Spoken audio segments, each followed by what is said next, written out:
তারা জোট করলো না, ভোট করলো না, কোট করলো না, জাপটাজাপটি করলো না, ব্যাঙের মতো গলাগলি করলো, এতে আমাদের কি আসে যায়? তৃণমূল কংগ্রেস একটা মহাসাগর। আমি রাজ্যের মুখপাত্র, কোন শওকত কি বলল ওর উত্তর দেওয়ার ক্ষমতা আমার নেই। যদি বলেন কেন, ও কখন কি বলে ওর কোনো গ্যারান্টি নেই। ও খোদ ভাঙড়ে এসেই পাত্তা পায় না। আরাবুল, হাকিমুল, কাইজার থেকে শুরু করে রফিকুল সকলেই ওর বিরুদ্ধে। ও বসে বসে মিডিয়ার খোরাক হওয়ার জন্য এই সমস্ত কথাবার্তা বলছে। তৃণমূল মহাসমুদ্র নয়, তৃণমূল হলো একটা নর্দমার জায়গা, আর তৃণমূল হলো কুমিরের দল। হাওর রাক্ষসের মতো যেখানে পায় সেখানে হাঙরের মতো খেয়ে নেয়। আমি রাজ্যের মুখপাত্র হিসেবে ওর কি উত্তর দেব? ওর উত্তর দেওয়া আমার সাজে না, আমি দিতেও পারবো না।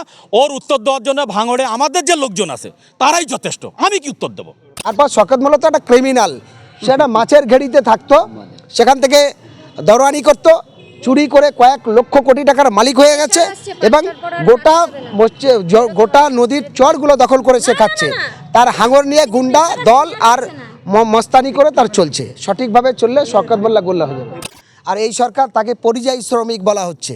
তাহলে এই শওকত মোল্লা জিজ্ঞাসা করো, পশ্চিমবঙ্গের বিভিন্ন জেলার যে সমস্ত আইপিএস অফিসারগুলো আছে, অর্থাৎ এসপি সাহেব, অ্যাডিশনাল এসপি, ডিএম আছে, তাদের কি বলা হয়? ওরা পরিযায়ী আইপিএস। তাদের কি বলা হয়? ওরা পরিযায়ী বিডিও, এসডিও এবং ডিএম বলা হয় না।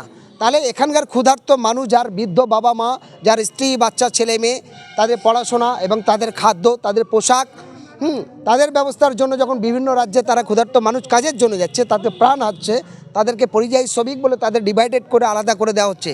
অর্থাৎ তারা, আমরা দুপা মানুষ আর ওরা কি চার পা মানুষ? এটা শওকত মোল্লার কাছে জিজ্ঞাসা করুন, উত্তর নেই। তারপর শওকত মোল্লা তো একটা ক্রিমিনাল, সে একটা মাছের ঘেড়িতে থাকতো, সেখান থেকে দরওয়ানি করতো, চুরি করে কয়েক লক্ষ কোটি টাকার মালিক হয়ে গেছে এবং গোটা নদীর চরগুলো দখল করে সে খাচ্ছে। তার হাঙর নিয়ে গুন্ডা দল আর মস্তানি করে তার চলছে। সঠিকভাবে চললে শওকত মোল্লা গোল্লা হয়ে যাবে। শওকত মোল্লা তার পাল্টা রিয়াকশনে বলছে যে তিনি 194টা বিধানসভার লোক নিয়ে অতটা জমায়েত করেছেন, আমি একটা ভাঙড়ের বিধানসভাতে শুধু অতটা লোক দরকার।